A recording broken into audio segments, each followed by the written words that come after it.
So, sa mga gamol, magandang umaga, magandang tanghali, magandang hapon, magandang gabi.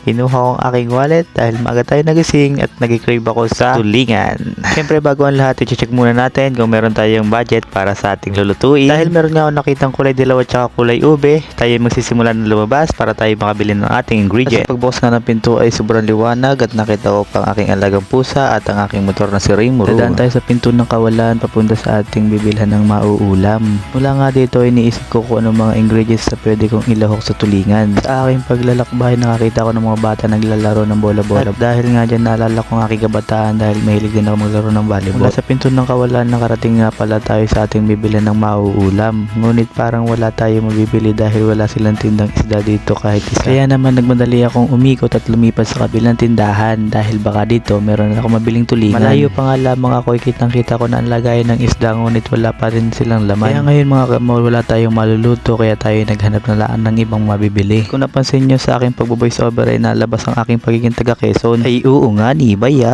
Ayun nga mga gamol, dito meron tayong nakitang naglalangoy sa tubig. At hindi sila tulingan pero sila ay lumalangoy pa rin sa tubig. Ano daw? Dahil wala nga tulingan mga gamol, ito na lang ang aking naisipan na pwedeng gataan. Hindi ko alam kung pwedeng gataan ng tilapia pero tayo ay mag-e-eksperimento na lamang. Experiment scientist yan. Mukhang ayaw pa nga sumama ng mga isdang ito sa akin. Hindi ko nga alam kung pwede itong gataan pero itatry ko lamang dahil ako yung nag-e-eksperimento lamang. Bali 3 piraso nga pala ang binili natin dyan na nagkakahalaga ng 160 pesos. At nung makilo na ito ay nilagay na ito doon para ito ipukpuk-pukpukin para mamatay yung isda. Kahit na nga nakakaawa ay kailangan itong gawin para sila ay mahugasan ng tama. Shoutout nga pala kay Mana na naghugas ng aking tilapia.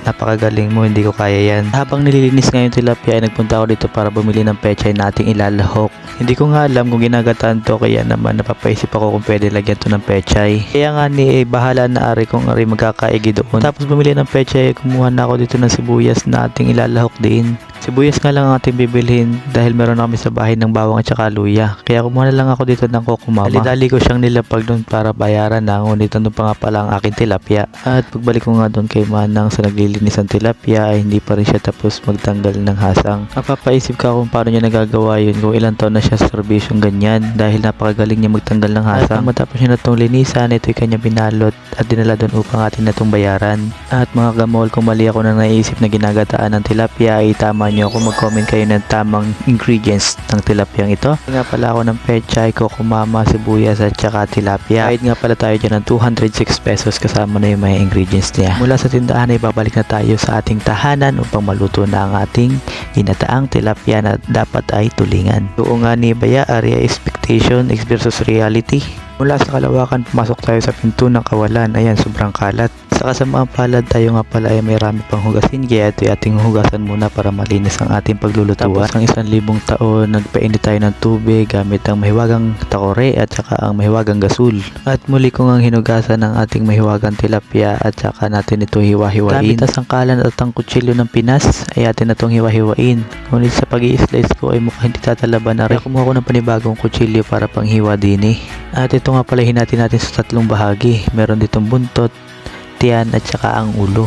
Ito nga pala ay para tiyak na malinis ay ating hinugasan ng ilang ulit. Labas ang mahiwagang tasa upang lagyan ng mainit. Saing nga pala muna tayo guys para meron tayong kakainin pagka naluto na yung ating tilapia. Dahil marami nga yung tilapia ay tayo magbubukod ng ating pamprito. Nagayat na nga pala tayo dyan ng sibuyas at saka nilagyan ng bawang, magic sarap at saka ang paminta. Kinuha ko na yung pechay para linisin at ilalagay ito sa pinakang ilalim parang sapin. Tapos ng linisan ng pechay ay akin na itong hinimay-himay upang ilagay sa pinakang ilalim ng tilapia.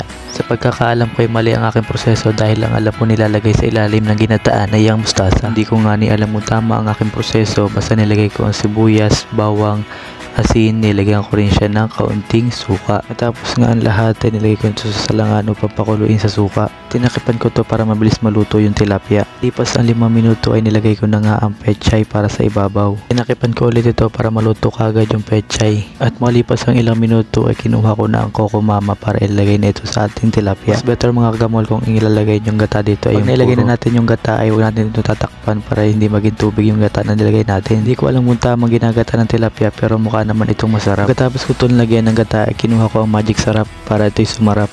Testing. Nilahat ko nga ang magic sarap dahil hindi lumasa yung ating asin kanina. Makalipas ng ilang minutong siya ay nakasalang ay kumukulo na ang kanyang gata. Kung pinapakuluan natin ang ating ginataan ay ating ihanda ang ating ipiprito mamaya. Nilagyan ko nga mga gamol ng hiwa-hiwayan para pantay ang kanyang pagkakaluto. Pagkatapos siyang hiwaan ay saka ko naman siya lalagyan ng mga pampalasa gaya ng paminta at magic sarap. Pinainit ko na nga ang kawali mga gamol saka nilagay ang kanyang mantika. At ang mainit na nga mantika nilagay ko na ang dapat iprito, ang ulo, katawan, at saka ang buntot.